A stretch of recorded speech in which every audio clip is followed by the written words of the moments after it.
Hello friends, मैं परवेज आलम। हमारा YouTube channel में आपका स्वागत है। आज हम लोग बीपीएससी 67वीं के लिए करंट अफेयर सेक्शन की बात कर रहे हैं और करंट अफेयर सीरीज स्टार्ट कर रहे हैं। एडुटेरिया का जो प्रैक्टिस सेट है उसमें करंट सेक्शन को हम लोग लेके चल रहे हैं, जिसमें हर सेक्शन में 30 से लेकर 32 क्वेश्चन करंट अफेयर्स का लिया गया है। उस पर हम लोग बात करेंगे और हम लोग तैयारी को मजबूत करेंगे। पहला क्वेश्चन है, जैव विविधता हेतु चौथा वन प्लैनेट सम्मेलन 11 जनवरी 2021 को किस देश के द्वारा आयोजित किया गया?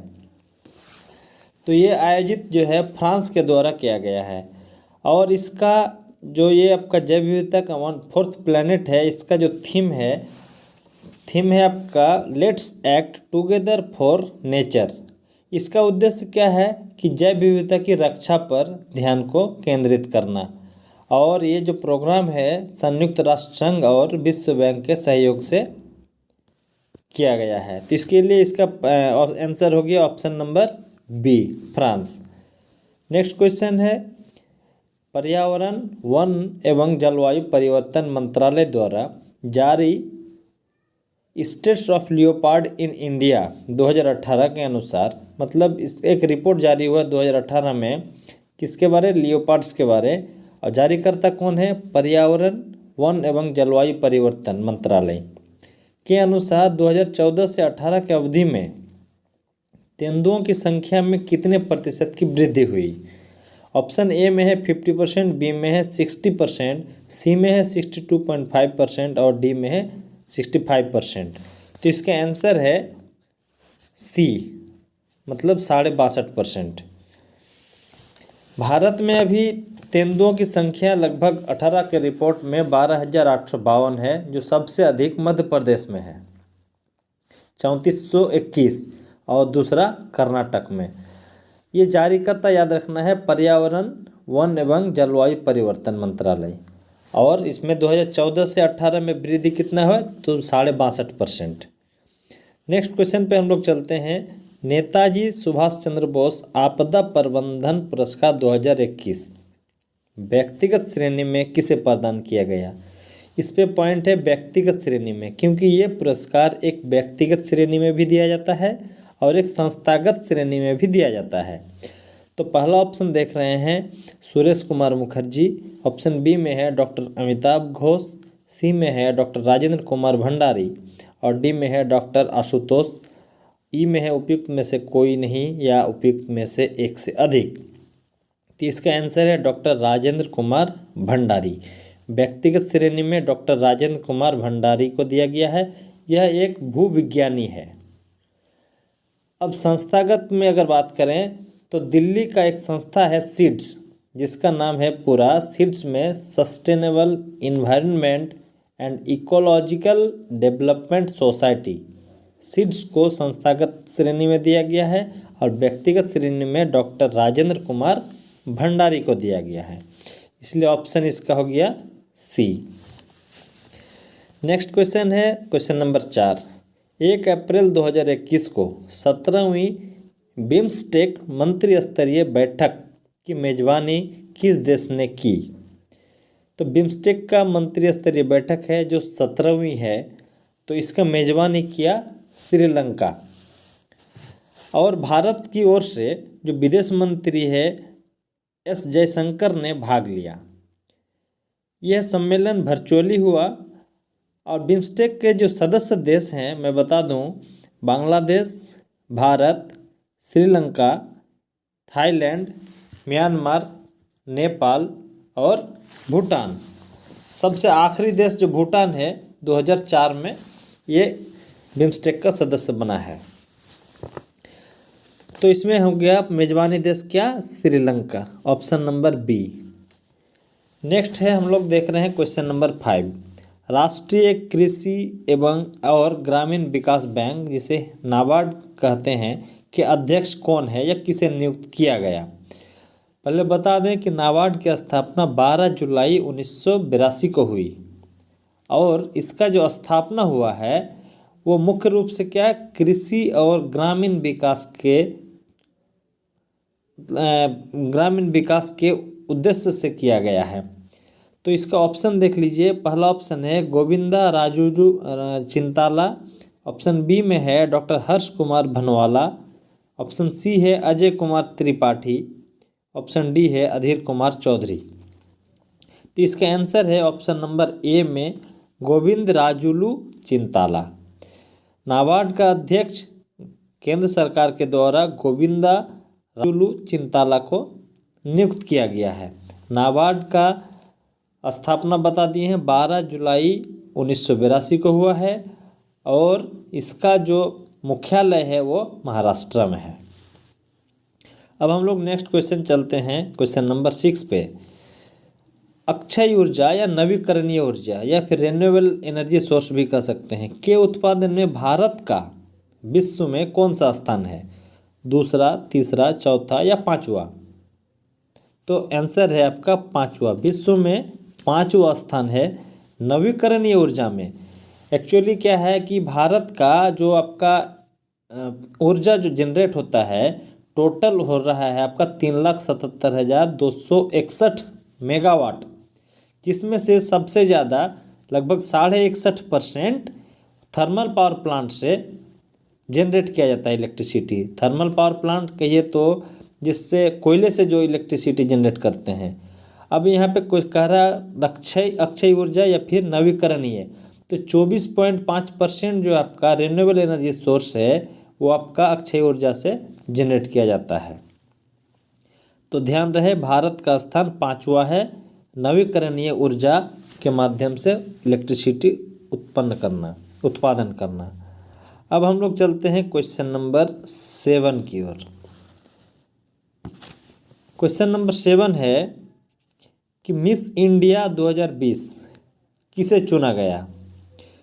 पहला ऑप्शन है मनासा वाराणसी, सेकंड है ऑप्शन सुमन राव, सी में ऑप्शन है मानुषी छिल्लर, ऑप्शन डी है अनुकृति वास, या फिर ई में उपयुक्त में से कोई नहीं या उपयुक्त में से एक से अधिक। तो इसका आंसर है आपका Manasa Varanasi, option number A. Manasa Varanasi जो है ये तेलंगाना की है। 23 वर्षीय एक लड़की है जो मिस वर्ल्ड का खिताब 2020 का जीती है। 2019 में याद होगा 2019 का जो विजेता था वो सुमन राव था। ठीक है, अब नेक्स्ट क्वेश्चन पे चलते हैं हम लोग। क्वेश्चन नंबर 8 में वित्तीय वर्ष 2021-22 के लिए बिहार के बजट में शिक्षा के लिए कितनी राशि खर्च करने का प्रावधान किया गया है? अब option A B C D आप देख रहे हैं, सब में अलग अलग अमाउंट है। तो इसका आंसर है ऑप्शन बी 38,035.94 करोड़ रुपया जो है ये आपका बिहार सरकार शिक्षा के लिए खर्च करेगी, इतनी राशि। अब इस पर थोड़ा चर्चा हम लोग कर ले। ऑप्शन ए में देखिए 15,227.74 करोड़ रुपया, ये जो है आपका पथ निर्माण पे खर्च करेगा, मतलब रोड पुल पुलैया में खर्च करेगा। ऑप्शन सी में देखिए 9,544.93 करोड़ रुपया, ये जो है आपका पंचायती राज पे खर्च करेगा।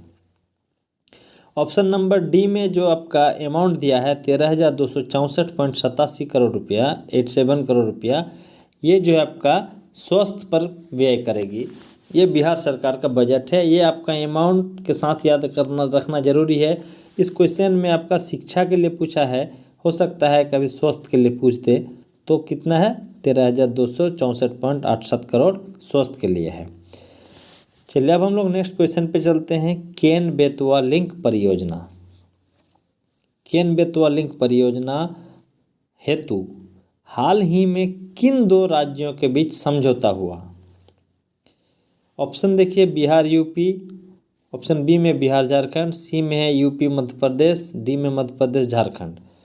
तो केन बेतवा लिंक परियोजना का जो समझौता हुआ वो आपका केंद्रीय जल शक्ति मंत्रालय के द्वारा उत्तर प्रदेश और मध्य प्रदेश के बीच समझौता हुआ।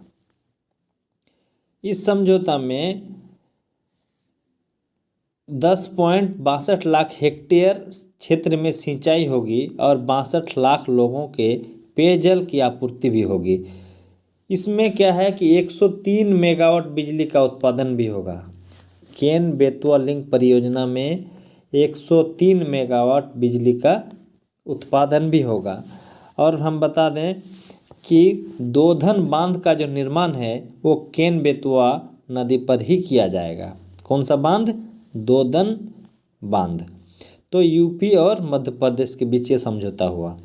नेक्स्ट क्वेश्चन क्या है? कैच द रेन अभियान भारत सरकार के किस मंत्रालय द्वारा शुरू किया गया है? इसलिए देखिएगा, जब भी कोई अभियान शुरू होता है तो उसका अगर कोई प्रोग्राम है तो उसका जारी करता है या फिर कौन सा मंत्रालय के द्वारा चलाया जा रहा है, ये याद रखना जरूरी है, एग्जाम में से पूछता भी है। तो यहाँ पे क्या अभियान कह रहा है? Catch the rain. तो ये जो है जल शक्ति मंत्रालय, केंद्र सरकार का जल शक्ति मंत्रालय के द्वारा ये अभियान चलाया जा रहा है।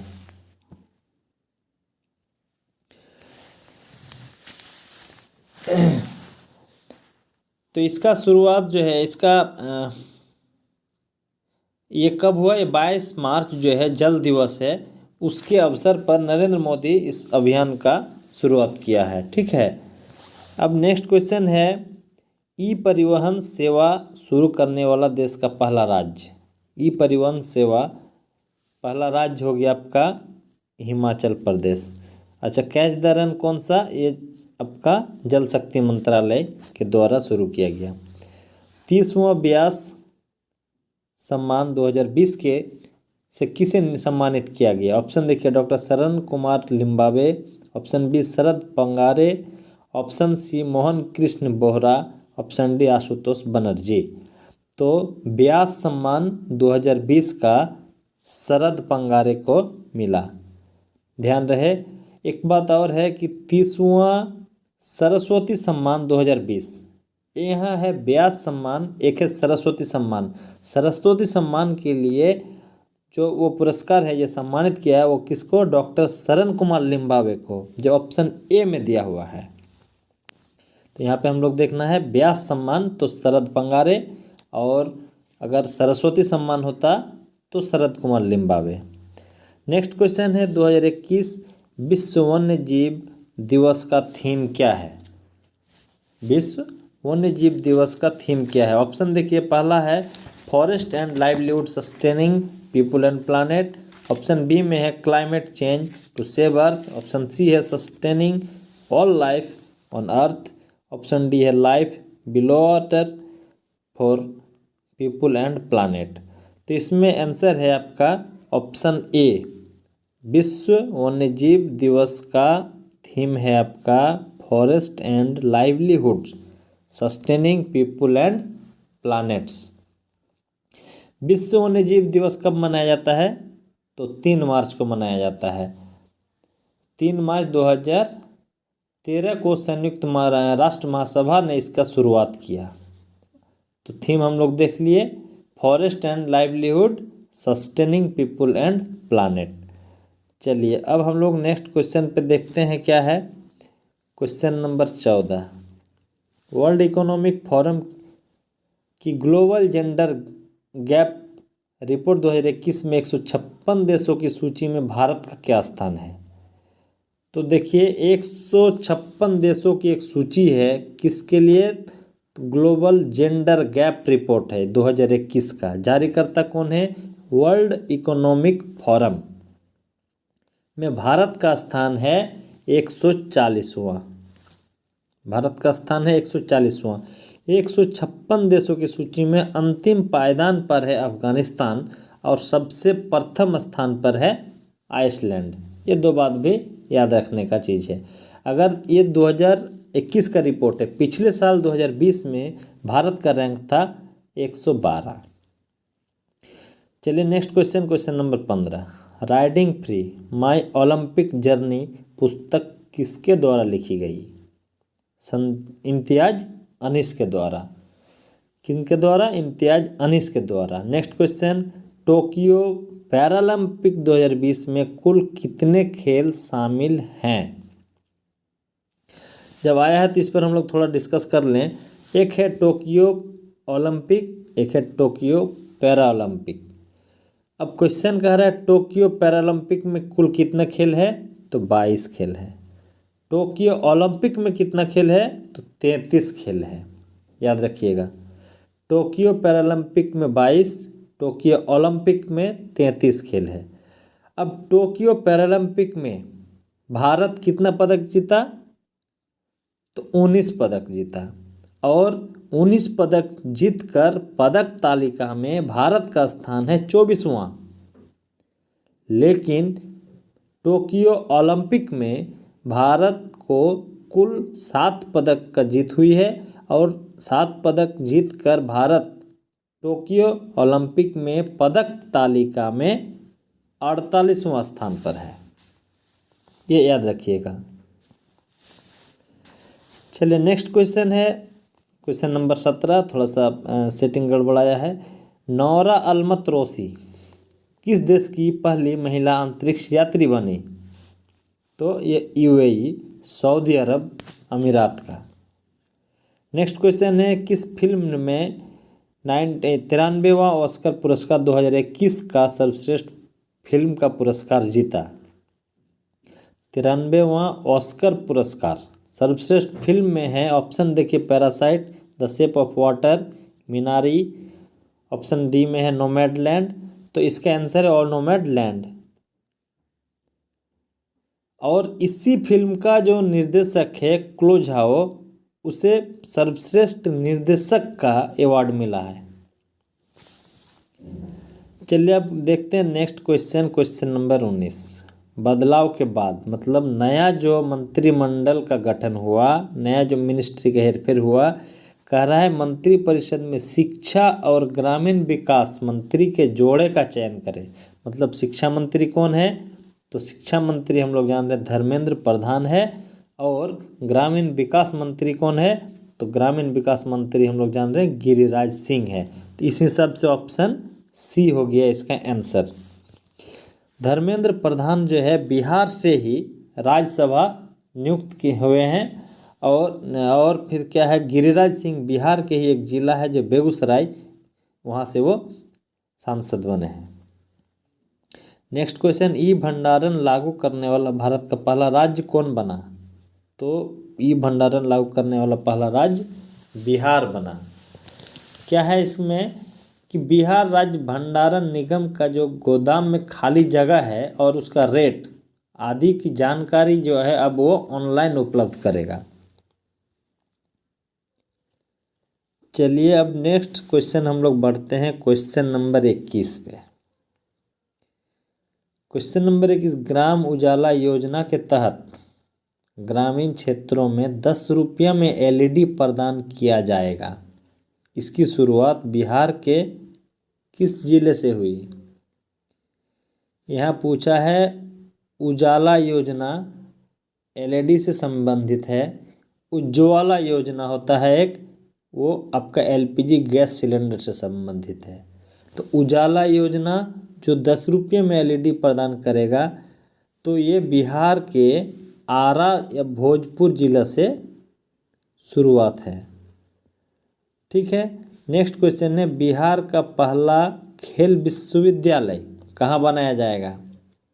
ऑप्शन है पटना, भागलपुर, राजगीर, मुजफ्फरपुर।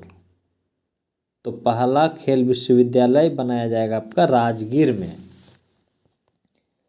अब है नेक्स्ट क्वेश्चन, बिहार का पहला नगर वन पार्क स्थापित किया जा रहा है कहाँ पे। ऑप्शन है पटना, दरभंगा, भागलपुर और गया। तो बिहार का जो है पहला नगर वन पार्क, ये क्या है कि केंद्र सरकार का योजना के तहत 19 शहर में, देश में लगभग 19 शहर में पहला चरण में पर्यावरण बैलेंस बनाए रखने के लिए नगर वन पार्क बनाया जा रहा है। तो बिहार के हिस्से में एक पार्क मिला है जो बनाया जाएगा वो गया में, और ये पार्क लगभग 50 हेक्टेयर में बनाया जाएगा, और इसकी लागत जो होगी 3.5 करोड़ रुपये के आसपास। तो ये केंद्र सरकार का प्रोजेक्ट है। क्या है इसका, पर्यावरण को बैलेंस बनाए रखने के लिए या संतुलन बनाए रखने के लिए 19 शहरों का ये पहला चरण में 19 शहर है, जिसमें बिहार का गया में बनाया जाएगा। नेक्स्ट है, बिहार के पहले कौशल विकास विश्वविद्यालय की स्थापना किस जिले में की जाएगी? मतलब स्किल यूनिवर्सिटी कहाँ पे की जाएगी? तो दरभंगा में की जाएगी। ऑप्शन ए में है आपका दरभंगा। नेक्स्ट है क्वेश्चन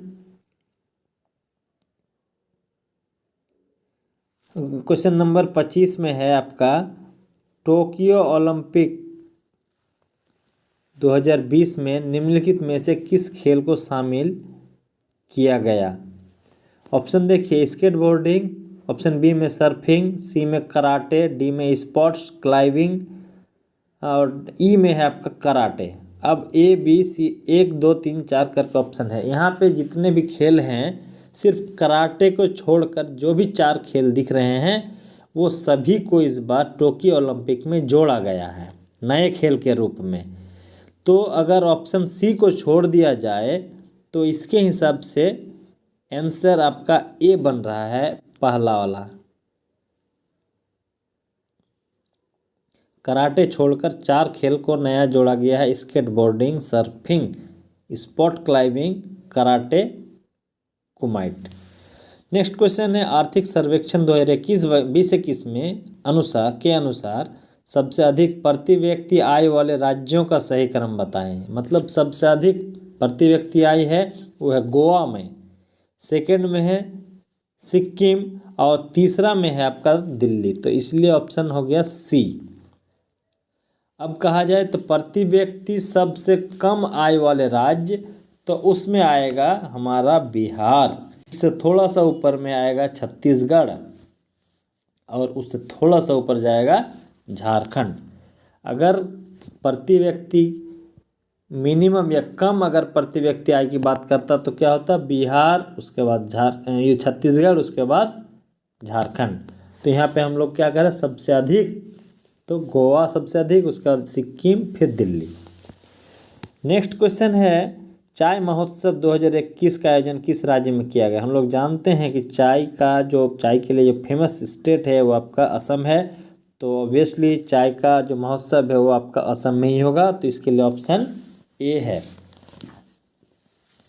और असम का क्या है, जोरहाट में ये चाय महोत्सव मनाया जाता है। नेक्स्ट क्वेश्चन है, भारत और किस देश के बीच संयुक्त सैन्य अभ्यास दस्तलिक द्वितीय का आयोजन किया गया? दस्तलिक जो 2 है ये भारत और उज्बेकिस्तान के बीच हुआ और ये उत्तराखंड के जो एक जगह है रानीखेत, वहाँ पे ये युद्धाभ्यास संयुक्त सैन्य अभ्यास हुआ। इसीलिए ऑप्शन इसका हो गया ए, उज्बेकिस्तान। नेक्स्ट क्वेश्चन है, भारत के किस राज्य में देश का पहला फायर पार्क स्थापित किया गया है? तो उड़ीसा में है, पहला फायर पार्क देश का उड़ीसा में स्थापित किया गया है। नेक्स्ट क्वेश्चन है, भारत के सबसे बड़ी तैरती सौर परियोजना का निर्माण किस राज्य में किया जा रहा है? ऑप्शन है तेलंगाना, मध्य प्रदेश, छत्तीसगढ़ और कर्नाटक और क्या नाम है तमिलनाडु। तो सबसे बड़ा जो आपका तैरती सौर परियोजना है उसका निर्माण तेलंगाना राज्य में किया जा रहा है, इसलिए ऑप्शन ए हो गया इसका आंसर। तो दोस्तों आप लोग बताइएगा ये वीडियो कैसा लगा। अच्छा लगा तो इस पे कमेंट सेक्शन पे ज़रूर आप कमेंट करें और इस वीडियो को लाइक ज़रूर करें और शेयर भी करें। हमारे यूट्यूब चैनल में एक सब्सक्राइबर ज़रूर बने। Thank you.